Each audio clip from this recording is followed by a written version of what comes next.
the story of a dragonfly. And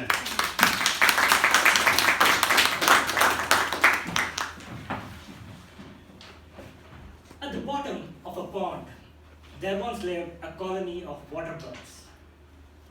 Every now and then, one amongst these waterbugs would slowly climb up the lily stalks, get to the surface of the water, and disappear. They really did not know what was happening. So the waterbugs came to a solemn pledge. The next one amongst us who climbs up this lily stalk has to come back and tell us what is happening to our friends out there. We promise. They took a pledge. As Providence would have it, the very waterbug that suggested this idea was seen quietly climbing up that lily stalk. It went to the surface of the water, climbed onto one of the lily leaves, and rested there, eventually undergoing a process of metamorphism and became a beautiful dragonfly. It flapped its wings and started flying high, truly feeling like on top of the world. Every now and then, it would come and rest on one of those lily leaves. And during one such resting phases, it looked down at the bottom of the pond to see the colony of waterbugs. It's then that it occurred to the dragonfly that it had a promise to keep. It immediately took off, touched the surface of the water, flew up again, darted around the sky, came and rested on one of those lily leaves. It seems the dragonfly had 4 profound realizations. And I don't think those realizations were just applicable for that dragonfly. It represents all of us human beings.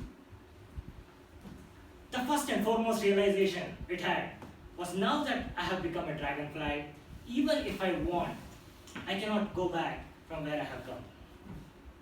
Fellow Toastmasters, the word transformation is so very powerful. Transcending the old formation of what I was in the past to becoming what I can be in the future. A transformation is transformation only when my own past looks like somebody else's past.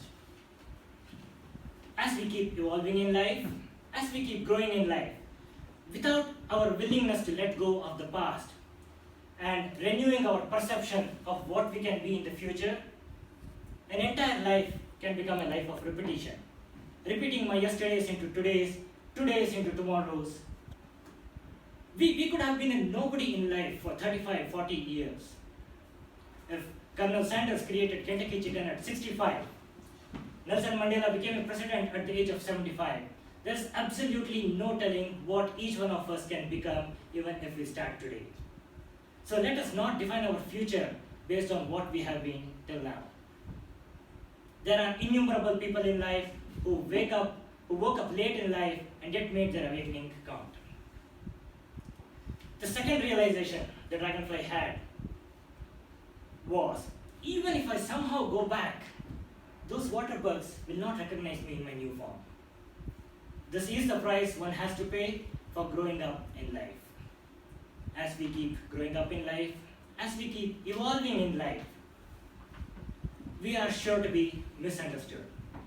Any man who walks his life ahead of his time is sure to be misunderstood. And not just misunderstood. We will be ridiculed. We will be laughed at. The friends of Siddhartha could never have walked around with Gautama Buddha because it's the same person but entirely different personalities. And as Mahatma Gandhi so beautifully put it, first they will ignore you, then they will laugh at you, and then they will fight you, and then you will win. It's like a 4-step process to a beautiful journey, but yet we must go through these to see a beautiful world outside there. The third realization the dragonfly had was, if I had not chosen to give up the comfort of being a waterbug, I would never have known that I could become a dragonfly. Without willingness to let go of our past, without having the courage to break open of our comfort zone, we would continue to live the life of a waterbug. And courage is not the absence of fear. It's the conquest of fear, right? The ability to proceed further in spite of knowing that, in spite of fear, is what courage is all about. We all have heard of the famous quote that a ship is very safe when it's in the harbor. But that's not what ships are built for, right? Instead of clinging to the safe harbor of the known, if we take that bold step to venture into the unknown zone, we will know that that's where the oysters are and that's where the pearls are found. Of course, it asks this question, should I just forsake my friends? After all, I came from there. It had a brilliant fourth realization. If I keep flying high like a dragonfly, one day those waterbugs would get inspired by the life I live, and they too shall strive to become a dragonfly.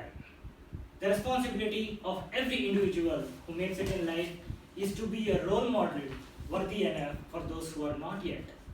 And when they become a dragonfly for the first time, they will know what had happened to me. Fellow waterbugs, inspired by this beautiful story, I have decided to convert the year of 2017 as a year of transformation in a couple of core areas of my life.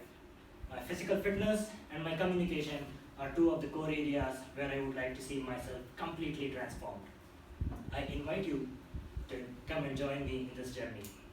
And why don't we take a solemn pledge today that the next one amongst us who becomes a dragonfly must come back to this podium and share their success story so that the rest of the waterbugs can get inspired and they too shall strive to become a dragonfly. Do we promise? Yes. Thank you, Mr. Toastmaster.